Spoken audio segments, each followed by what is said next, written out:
പവിത്രം സീരിയലിന്റെ latest episode review ആണ് പറയുന്നത്. അങ്ങനെ ശ്രീനിവാസൻ സാറിന്റെ ഭാര്യ വിക്രമിന്റെ പ്രശ്നങ്ങളെല്ലാം കേട്ട സമയത്തിന് വിക്രമിനെ കൂട്ടിയിട്ട് നേരെ നാരായണസ്വാമിയുടെ അടുത്തേക്ക് പോകുന്നുണ്ട്. വിക്രമിന്റെ പ്രശ്നത്തിനെല്ലാം പരിഹാരം കാണാൻ നാരായണസ്വാമിയെ കൊണ്ട് കഴിയുമെന്നൊക്കെ ചിന്തിച്ച് ആ ഒരു വിശ്വാസത്തിൽ തന്നെയായിരിക്കും വിക്രം അവരുടെ മുന്നിൽ ഇങ്ങനെ ഇരിക്കുന്നത്.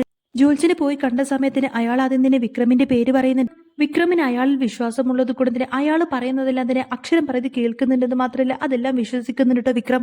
ജോൽസൻ പറയുന്നത് തന്റെ ജീവിതത്തിലെ കഷ്ടകാലത്തിനെല്ലാം കാരണക്കാരി ഒരു പെണ്ണാണെന്ന് പറയും. അന്നേരം തന്നെ വിക്രം ചിന്തിക്കുന്നത് വേദയെ പറ്റിയിട്ടായിരിക്കും. വിഷകന്യകയെ പോലെ കുഴപ്പം പിടിച്ചൊരു പെണ്ണ് നിങ്ങളുടെ ജീവിതം തകർക്കാൻ വേണ്ടിയിട്ട് നിങ്ങളുടെ ജീവിതത്തിലേക്ക് കയറി വന്നിട്ടുണ്ട് എന്നൊക്കെ പറയട്ടോ. അന്നേരം വിക്രമിന്റെ മനസ്സിൽ ചിന്തിക്കുന്നുണ്ട് തന്റെ ജീവിതത്തിലെ എല്ലാ പ്രശ്നങ്ങൾക്കും കാരണക്കാരി വേദയാണെന്ന് ഇങ്ങനെ മനസ്സിൽ ചിന്തിക്കും. ശരിക്കും ജോൽസിന് ഉദ്ദേശിച്ച പെണ്ണ് തൊട്ടടുത്ത വീട്ടിൽ വിനായകന് വാടകയ്ക്ക് വന്ന് നിർത്തിയിട്ടുണ്ടല്ലോ ആ ഒരു പെണ്ണിനെ പറ്റിയിട്ടായിരിക്കും.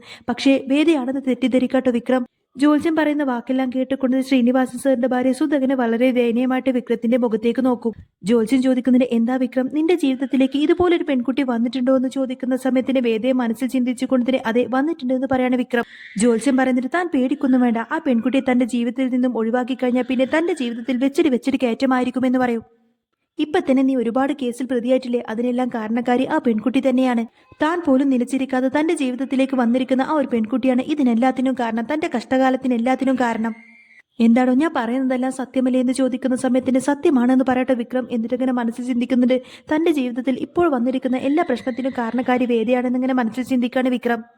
ജോത്സ്യം പറഞ്ഞിട്ട് എടോ താൻ പേടിക്കൊന്നും വേണ്ട, ആ പെൺകുട്ടി എന്നേക്കുമായിട്ട് തന്റെ ജീവിതത്തിൽ നിന്നും ഒഴിഞ്ഞു പോകാൻ വേണ്ടിയിട്ട് ഞാൻ നിനക്കൊരു രക്ഷസ് തരാം. ആ ഒരു ചരട് നീ ജപിച്ചിട്ട് കയ്യിൽ കെട്ടണമെന്നൊക്കെ പറയട്ടെ വിക്രത്തിനോട്.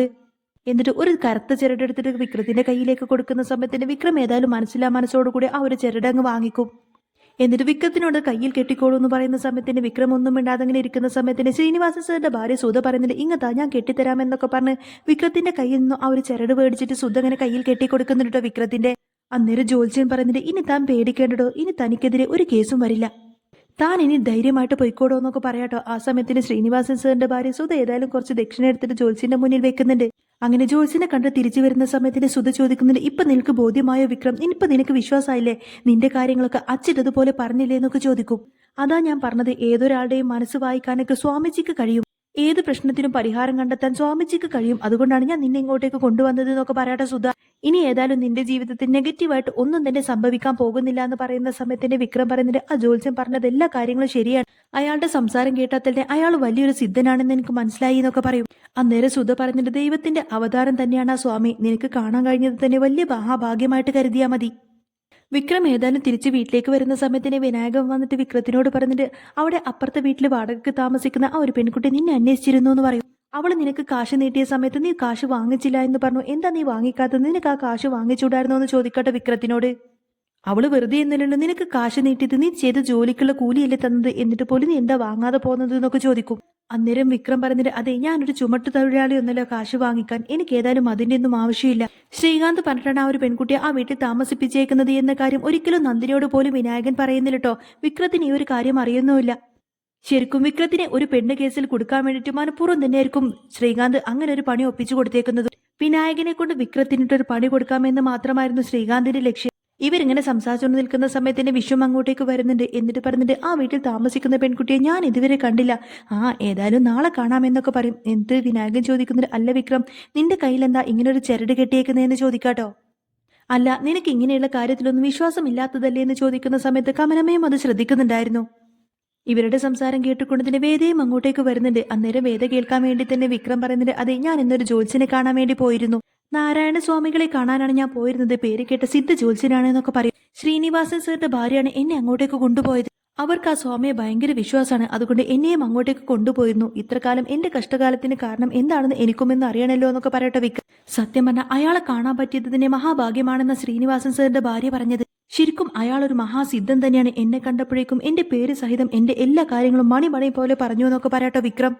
ശരിക്കും ഇങ്ങനെയുള്ള ജ്യോത്സ്യന്മാരൊക്കെ എനിക്ക് വിശ്വാസമില്ലാത്തതാ, പക്ഷെ ഈ നാരായണസ്വാമി പറയുന്നതൊക്കെ സത്യമാണെന്ന് എനിക്ക് ശരിക്കും മനസ്സിലായി.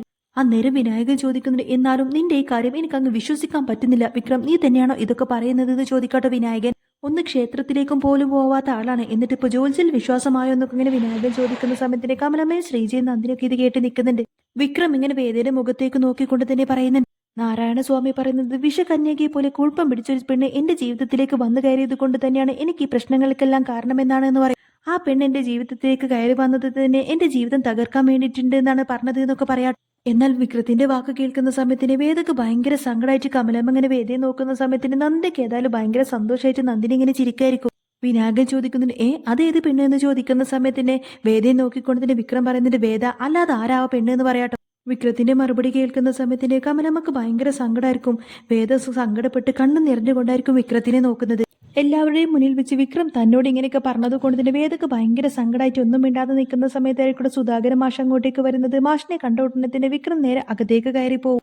മാഷ് അകത്തേക്ക് കയറി വരുന്ന സമയത്തിന് കമലമ്മ എല്ലാ കാര്യങ്ങളും മാഷോട് പറയും. വിക്രം എന്നൊരു ജോത്സ്യനെ കാണാൻ പോയിരുന്നെന്ന്. എന്നിട്ട് വിക്രത്തിന്റെ ജീവിതത്തിലേക്ക് വിഷകന്യകയിലെ പോലെ തന്നെ ഒരു പെൺകുട്ടി കയറി വന്നു.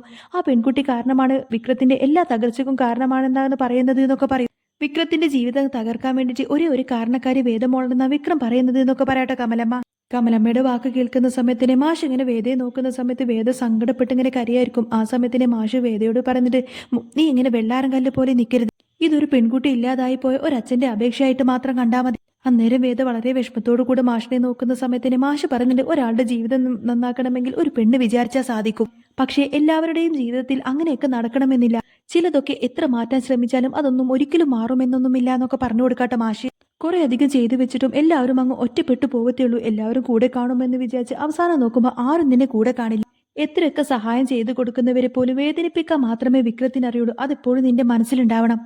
ഇനിയെങ്കിലും ഇതെല്ലാം അങ്ങ് അവസാനിപ്പിച്ചൂടെ? എന്തിനാ മോളെ സ്വയം ഇങ്ങനെ നശിക്കുന്നത് എന്നൊക്കെ ചോദിക്കാട്ടെ മാഷ്. സ്വന്തം ജീവിതം ഇനിയെങ്കിലും സുരക്ഷിതമാക്കാൻ നോക്കുക എന്നൊക്കെ പറഞ്ഞുകൊണ്ടായിരിക്കും സുധാകര മാഷ് അവിടെ നിന്നും പോകുന്നത്. മാഷിന്റെ വാക്കെല്ലാം കേൾക്കുന്ന സമയത്തിന് കമലമ്മക്ക് മറുത്തൊന്നും പറയാൻ കഴിയാതെ മാഷിന്റെ കൂടെ അവിടെ നിന്നങ്ങ് പോകുന്ന സമയത്തിന് വേദ സങ്കടപ്പെട്ട് നിൽക്കുമായിരിക്കും.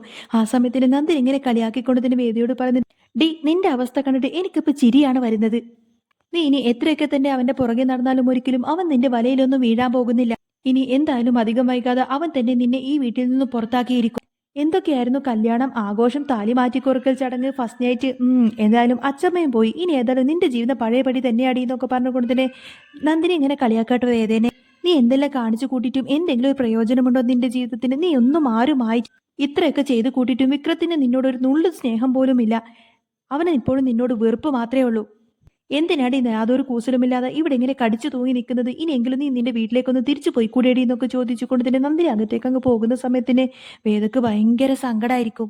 വേദ സങ്കടപ്പെട്ട് നിൽക്കുന്നതും കണ്ടുകൊണ്ട് ശ്രീജയ്ക്ക് അത് സഹിക്കാൻ കഴിയുന്നില്ല. ശ്രീജ വന്ന് പറഞ്ഞിട്ട്, മോൾ ഇതൊന്നും കാര്യമാക്കണ്ട. അവളുടെ സ്വഭാവമൊക്കെ മോൾക്ക് നന്നായിട്ട് അറിയാവുന്നതല്ലേ. അവളുടെ വായിൽ നിന്ന് ഇങ്ങനത്തെ കാര്യങ്ങളൊക്കെ വരുള്ളൂ. മോളേതായാലും സങ്കടപ്പെടണ്ട എന്നൊക്കെ പറഞ്ഞുകൊണ്ട് തന്നെ വേദയെ ആശ്വസിപ്പിച്ചുകൊണ്ട് തന്നെ ശ്രീജ അവിടെ നിന്ന് പോകും. വേദയുടെ മനസ്സിൽ ഇപ്പോഴും വിക്രം പറഞ്ഞ ആ ഒരു വാക്ക് തന്നെയായിരിക്കും. എന്നെങ്കിലും ഒരിക്കൽ വിക്രം തന്നെ മനസ്സിലാക്കുമെന്നും വിക്രം തന്നെ ചേർത്ത് പിടിക്കുമെന്നൊക്കെ ചിന്തിച്ചിട്ട് ഇപ്പതേ തന്നെ മനസ്സിലാക്കേണ്ട ആളത്തിനെ തന്നെ ഇവിടെ നിന്നും എങ്ങനെയെങ്കിലും പുറത്താക്കാൻ ശ്രമിക്കുന്നു. ഇനി ഒരിക്കലും താൻ വിചാരിക്കുന്നത് പോലെ തന്നെ തന്റെ വിക്രമിനെ തനിക്ക് മാറ്റിയെടുക്കാൻ പറ്റില്ല എന്നൊക്കെ ചിന്തിച്ചുകൊണ്ട് തന്നെ വേദക്ക് ഭയങ്കര സങ്കടമായിരിക്കും. ഇതേ സമയത്തിനെ കാണിക്കുന്നത് വിക്രത്തിനായിരിക്കും. നാരായണസ്വാമി തന്നോട് പറഞ്ഞ ആ ഒരു കാര്യത്തെ പറ്റിയിട്ട് തന്നെയായിരിക്കട്ടെ വിക്രം ചിന്തിക്കുന്നത്. ഇത്ര കാലം വിക്രം ചിന്തിച്ചിരിക്കുന്നത് വേദ ജീവിതത്തിലേക്ക് കടന്നു വന്നത് തന്റെ ജീവനെടുക്കാൻ വേണ്ടി തന്നെയായിരുന്നു എന്നാൽ നാരായണസ്വാമിയുടെ വാക്കെല്ലാം തന്നെ അതുപോലെ അങ്ങ് വിശ്വസിച്ചിരിക്കുകയാണല്ലോ വിക്രം. വിക്രം ചിന്തിക്കുന്നത് ശരിക്കും തന്റെ ജീവനെടുക്കാൻ വന്നവൾ തന്നെയാണ് വേദ. അതുകൊണ്ട് എങ്ങനെയെങ്കിലും വേദയെ തന്റെ ജീവിതത്തിൽ നിന്നും പുറത്താക്കാൻ തന്റെ മനസ്സിൽ അറിയാതെ എപ്പോഴോ വേദയോട് ഇഷ്ടം തോന്നിയെങ്കിൽ പോലും അതൊരിക്കലും ഇനി ആവർത്തിച്ചുകൂടാ. എന്ത് വില കൊടുത്തും വേദയെ ഇനി പുറത്താക്കണമെന്നൊരൊറ്റ ചിന്ത മാത്രമായിരിക്കട്ടെ